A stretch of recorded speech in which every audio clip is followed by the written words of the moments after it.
ಇಂದೇ ಡೌನ್ಲೋಡ್ ಮಾಡಿ ಮತ್ತು ನಿಮ್ಮ ನೆಚ್ಚಿನ ಶೋಗಳನ್ನು ಆನಂದಿಸಿ. ಮಾಧವ ನಿನ್ನ ಕೊರಳಿನ ಭಾವವ ಉಲಿಯುವ ಕೊಳಲಿನ ಬಿದಿರಾಗುವೆನ.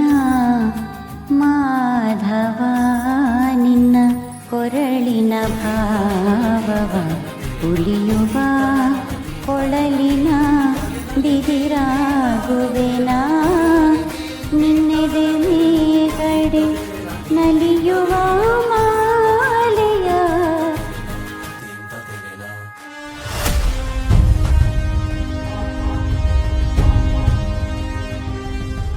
ಈ ಫೋಟೋ ತುಂಬ ಚೆನ್ನಾಗಿದೆ ಮಾಧವ್ ಅವರೇ. ಇದನ್ನು ಯಾವಾಗ ತೆಗೆಸಿದ್ದು? ಯಾವಾಗ ಅಂತ ನೆನಪಾಗ್ತಿಲ್ಲ. ಮೋಸ್ಟ್ಲಿ 95 ಅನಿಸುತ್ತೆ. ಇದು ಎಲ್ಲಿ ತೆಗೆಸಿದ್ದು?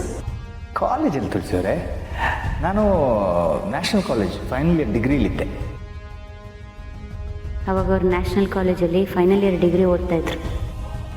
ಮಾಧವ್ ಅವ್ರ ಬಗ್ಗೆ ರಾಧಾ ಅವ್ರಿಗೆ ಹೇಗೆ ಗೊತ್ತು?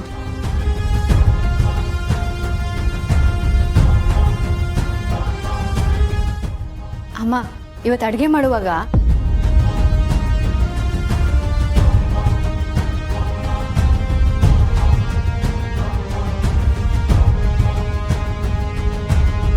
ಅಮ್ಮ.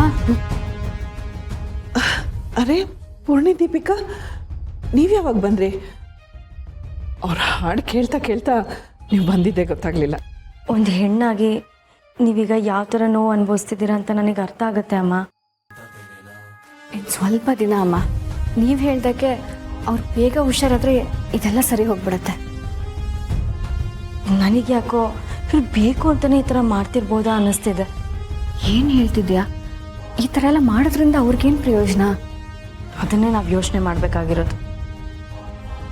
ಈಗ ಯಾರು ಏನು ಯೋಚನೆ ಮಾಡಬೇಡಿ. ಅವ್ರಿಗೇನಾಗಿದೆ ಅನ್ನೋದನ್ನು ಡಾಕ್ಟ್ರು ನೋಡ್ತಾರೆ. ನಾಳೆ ಹೇಗೂ ರಿಪೋರ್ಟ್ ಬರುತ್ತಲ್ಲ, ಆಗೆಲ್ಲ ಗೊತ್ತಾಗುತ್ತೆ.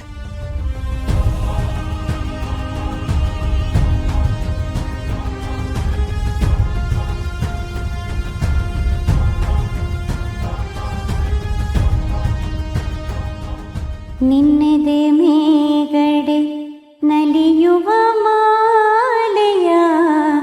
ನಿನ್ನೆದೆ ಮೇಗಡೆ ನಲಿಯುವ ಮಾಲೆಯ. ಸುಮವನು ಪೋಣಿಪ ನಾರಾಗುವೆನ. ಮಾಧವ ನಿನ್ನ.